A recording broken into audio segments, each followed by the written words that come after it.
네.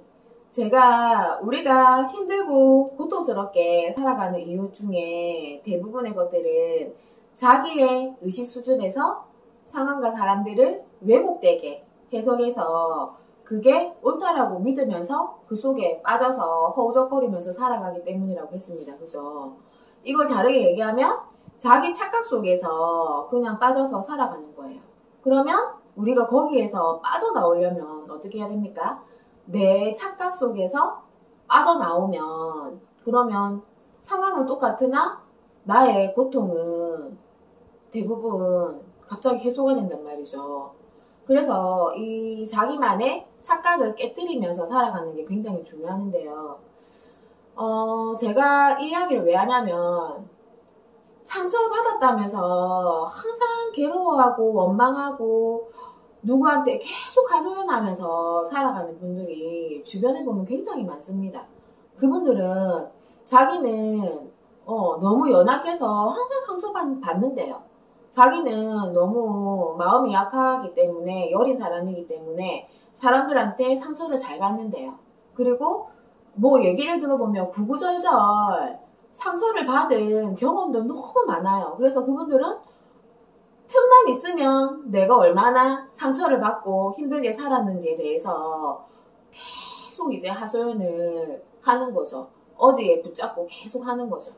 그러면 객관적으로 네 이제 뭐 그러한 분들도 제가 많이 만나게 되겠죠. 그러면 제 입장에서 제 3자의 입장에서 객관적으로 그분들 얘기를 가만히 듣고 있으면 어떠한 생각이 떠오르냐면 과연 저분들이 저렇게 미칠 것처럼 답답해하고 억울해하고 저렇게 고통 속에 빠져서 있는데 정말 저분들이 말하는 것처럼 저분들이 상처를 받은 걸까? 제가 봤을 때는 오히려 그분들이 다른 사람한테 상처를 더 많이 주는 경우가 많다라는 생각이 들 때가 있거든요. 그런 경우가 굉장히 많았어요. 그래서 상처를 준다는 거에 대해서 사람들이 또 많이 착각을 하고 있구나. 그래서 이제 이 부분을 풀어보고자 하는데, 제가 높은 주파수, 낮은 주파수로 항상 구분지어서 설명을 합니다. 근데 높은 주파수, 낮은 주파수는 자로 잰듯이 이렇게 딱 나눠줄 수 있는 게 아니라고 했죠. 설명을 하기 쉽게 하기 위해서 이제 구분을 짓는데, 낮은 주파수 영역에 머무는 사람들은 어떻게 왜곡된 해석을 하냐면 누군가 나한테 상처를 주는 거는 나한테 공격적으로 얘기하거나 아니면 불친절하게 대하거나 아니면 내가 딱 예상하고 계획한 대로 그 사람이 움직여주지 않거나 또 전혀 생각하지 못하는 뭔가를 요구하거나 그럴 때 이 사람들은 저 사람이 나한테 상처를 줬다라고 생각하고 나는 저 사람한테 상처를 받았다고 그렇게 해석을 하고 판단하고 결론을 내립니다. 그러면 이제 복잡하게 생각할 것도 없이 낮은 주파수의 그 해석은 뭐라고 했어요? 이분법적으로 아주 간단하고 단순하고 나한테 좋으냐 싫으냐로 모든 걸 판단한다고 했죠. 그러면 그분은 그랬을 때 저 사람은 나한테 상처 준 사람, 나는 상처 받은 사람 이렇게 또 이분법적으로 간단 명료하게 나눠서 그게 이제 결론이 끝났어요. 그렇게 이제 결론 지어놓고 이제 그 결론을 진실이라고 믿으면서 계속 되뇌이고 반복하면서 저 사람은 나한테 상처 줬어. 나는 저 사람한테 상처받았어. 또 옛날에 저 사람이 나한테 이렇게 불친절하고 이렇게 공격적으로 얘기했는데 그래서 난 또 상처받았어. 저 사람은 나한테 그때도 상처를 줬어. 이런 식으로 계속 상처받은 것만 되풀이하면서 자기는 너무 연약하고 마음이 여리고 순진한 사람이라고 생각을 해요. 그래서 항상 상처를 받는 그런 어떤 피해자 의식 속에서 살아간단 말이죠. 그러면 높은 주파수 영역에 있는 사람의 해석은 어떨까요? 상처를 주고 받는 거에 대해서 높은 주파수에 있는 사람들은 그 사람이 자신의 책임과 의무를 다하지 않았을 때 그 상대방과 주변 사람들한테 상처를 준다라고 해석을 하는 거죠. 이해되시나요? 그럼 예를 들어서 이제 상담실에 어떤 중년의 남자분이 오셨어요. 그러면 이분은 이제 지금 너무 억울하고 상처받은 마음을 어떻게 달랠 길이 없어서 이제 상담을 하러 오신 거예요. 그래서 이분의 얘기를 가만히 들어보면 자기는 어릴 때부터 항상 섬세하고 예민한 성격 때문에 상처를 받았다. 그리고 학교에서도 잘 적응하지 못했고 뭐 직장 생활에서도 잘 적응하지 못해서 항상 직장 사람들한테 동료들한테 상처를 많이 받기 때문에 직장을 지속할 수가 없다. 그래서 뭐 한두 달 다니다가 또 나와서 몇 달 쉬고 또 뭐 한두 달 꾸역꾸역 다니다가 나와서 또 몇 달 쉬고 이거를 십몇 년 동안 계속 되풀이하고 사는 거죠.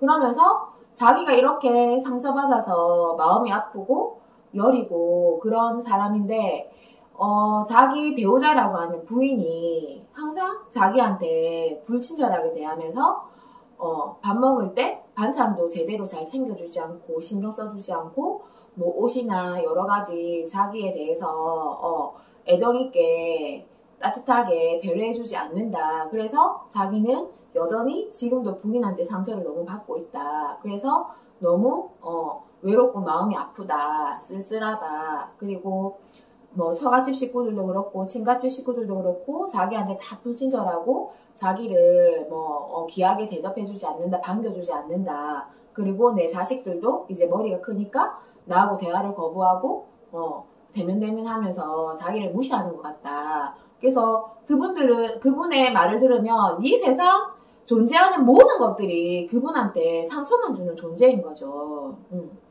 자, 그러면 그 부인과 그 다음에 자식들과 아니면 그 주변의 친척들과 그 시각에서 한번 이 남자분을 한번 객관적으로 우리가 관찰을 해볼게요.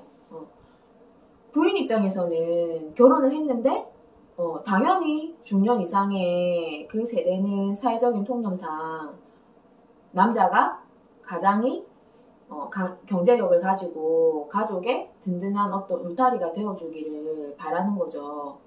그러면 결혼을 했는데 한두 달 일하다가 또 몇 달씩 놀고 한두 달 일하다가 몇 달씩 놀고 그렇다고 집안일을 도와주는 것도 아니고 이 사람 입에서 항상 나오는 소리는 뭐예요? 불평, 불만밖이죠. 항상 부인 탓을 하고 자식 탓을 하고 남 탓을 하면서 자기가 피해를 입었다고 계속 이제 십몇 년을 주장을 하는 거죠. 그러면 부인도 지치겠죠. 그 상태에서 어떻게 따뜻한 말 한마디, 따뜻한 배려를 남편한테 해줄 마음이 생길까요? 그리고 자식 입장에서도 볼게요.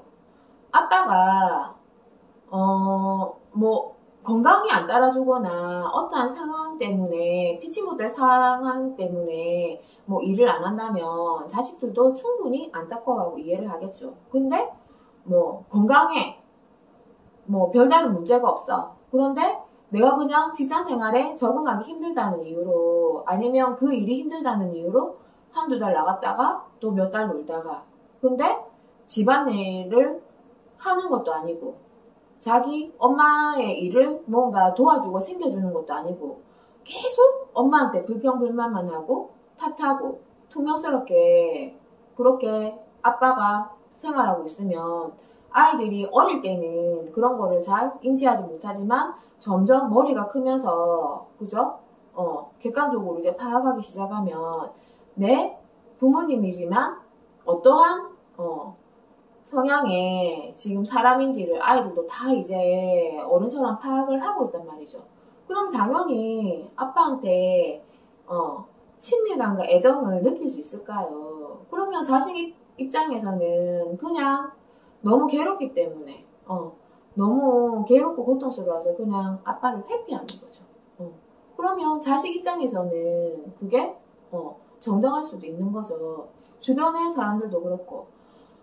그런데 이 사람은 내가 원하는 걸 안 해준다고 해서 나한테 불친절하다고 해서 나를 따뜻하게 안 챙겨준다고 해서 계속 자기한테 상처를 주는 사람들이라고 거꾸로 생각을 하니까 인생이 계속 불행의 연속이고 자기 가족 외에 주변 사람들도 똑같이 불행을 점점 오염시키면서 살게 되는 거죠. 그 다음에 책임과 의무를 다하지 않아서 상처를 주는 거는 자기 자신한테도 해당이 됩니다. 우리는 내 자신을 보호하고 소중하게 대접하고 존중해야 돼.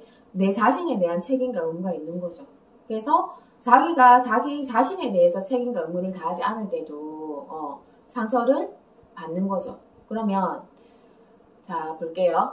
내가 안전하게 지켜지는 이 경계선 얘기를 제가 많이 하잖아요. 그러면 우리는 자기의 이 경계선을 누구나 가지고 있어요. 그런데 상대방이 이거를 침범하려고 하면 당연히 어떻게 해야 돼요?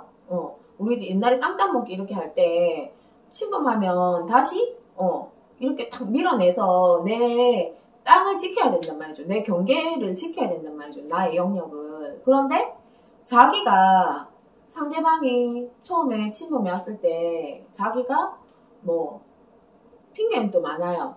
내가 소심한 성격이라서 거절 잘 못하거든요. 내가 내성적인 성격이라서 기분 나빠도 말 못하거든요. 또 나는 예의가 발라서 그 분위기에서 그 말하면 분위기가 안 좋아질 거라서 내가 그냥 참고 말거든요. 이런 다양한 자기 합리화에 핑계를 대는 거죠. 그거는 결국에는 뭐예요? 내가 내 경계선을 지키지 못한 거에 대한 변명일 뿐이라는 거죠. 네. 그러면 제일 우선적으로 해야 될 일은 내가 내 경계선을 확실하게 지킬 수 있는 힘을, 에너지를 먼저 구축해서 나의 바운더리부터 지켜야 된단 말이죠. 누군가 함부로 못하게, 누군가 침범하지 못하게. 우리가 누군가를 침범하거나 누군가에게 과도한 요구를 계속하거나 아니면 부탁을 하거나 간섭을 하거나 강요를 하거나 이용을 하려거나 할 때는 사람은 다 어때요? 먼저 내가 해도 이게 먹힐지 안 먹힐지 슬슬 간을 본단 말이죠. 그래서 한 번, 두 번 미끼를 던져봤는데 제가 뭔가 거절을 안 하고 그냥 받아들이고 한단 말이죠. 그럴 때 이제 점점 그 사람의 경계를 침범해서 왜?